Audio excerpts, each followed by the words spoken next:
What a pleasure. I mean, first, thanks for having me on the campus. There's so much magic that happens here. It's always good to sit here and figure out what goes on and what goes into these projects. This franchise has lived on, you know, for a lot of years now. It's an old franchise now. So how much does technology change the story, if at all, you know, as it goes along? Oh wow. You know, I don't think it ever changes the story. This has always been Woody's story, and when we're talking in the story room about Woody, we're never thinking about the detail on his face or anything like that. It's always like what this movie would be this movie if it was hand drawn or if it was claymation, you know. So we think of it just as a story first, and then we can see how the technology kind of supports that. Okay. Well, maybe not all the time the technical aspects in the production, but like even today, kids play with more video games than toys, and it's like society is changing. Toys R Us was open in '95, right? Now it's closed. Like, so as the story goes on, does those elements play into the effect, or are we staying in Woody's world? We've thought a little bit about that because, you know, we have kids, and our kids play with iPads and so forth, and kids certainly are different today than they were, you know, in '95. But yet, I don't know. I think there's still a in a weird way. I think that's helping us on this film now. Like there's a little bit of a delta between just a little bit of nostalgia in it, and I don't know. I feel like there's a return. It's like there's a warmth to it. You know, people want.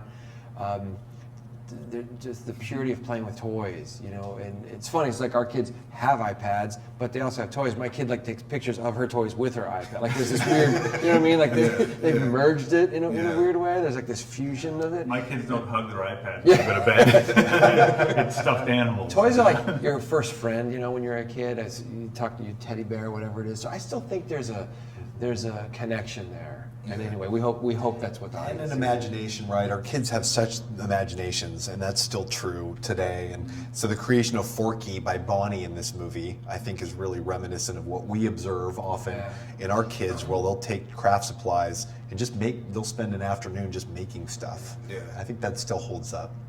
How does the voice change? Because this is an international movie, and we have, you know, Key and Peele playing these characters here. They're so fitting in that character. When you go and you have a different voice actor that's in Italy or wherever, how does that casting and how do y'all make that fit to where it's perfect for these different worlds, also these different countries? Well, we just work with Key and Peele, but I think it's Disney. You know more about that. They kind of cast towards the Key and Peele of Italy or of France. Like they look for the same kind of a spirit. They do an amazing job. Yeah, they go. I've seen it in Germany, for example, and Disney Character Voices International. They do just that. They work with us and tell us, why'd you cast him? What's the character like, and who is it? And so they'll go out and they'll find that version, and it's always pretty impressive, you know, that they can get it pretty close. I don't know the specific names in any of the territories off the top of my head, but we're always pretty impressed. And we just stick to, we make the domestic one, and it plays in England and so forth, work the way we want it, that we sort of trust the process, that it's kind of echoed throughout the world. We've got some folks here that work on the internationalization of some shots, where they'll translate, where they'll build in signs. If you need to read the sign to understand the story, they'll build it in whatever that language is. So we do have people on the Pixar campus that focus on that.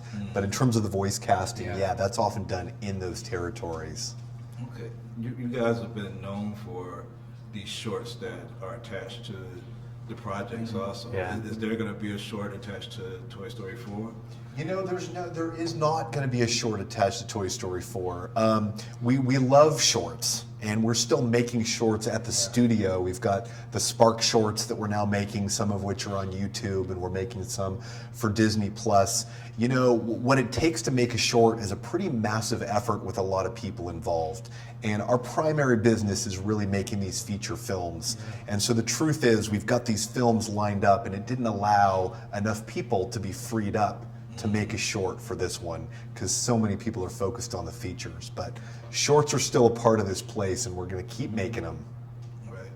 I know representation has been talked about in Hollywood over the years, and on the screen we see these toys, and the human characters of the toys have in the past there's been some mentions of the diversity. And I see that Carl Weathers, I think it's Carl Weathers. Yeah, says Carl it. Weathers, But was this part of just the growth of this franchise and being able to add these other elements and representations as it goes along? Yeah, I think just we've grown as a studio. The makeups of the story room's a little bit different than it was in '95. Our animation department, all the artists are bringing a little bit more of themselves, and we're proud of that. And it's something that it's a little bit of a 1-2 punch if it's just sort of organically starting to happen, and it's something we're a lot more aware of, some blind spots and things that we're trying to do. Well, at the end of the day, we want the film to represent the world, what the world feels like, and it's a toy's point of view.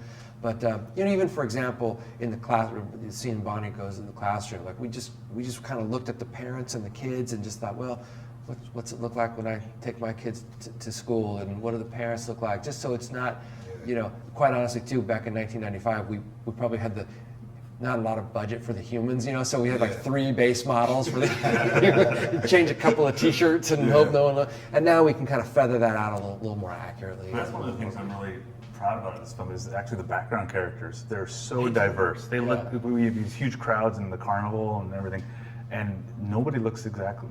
Everybody's different, and it's really great.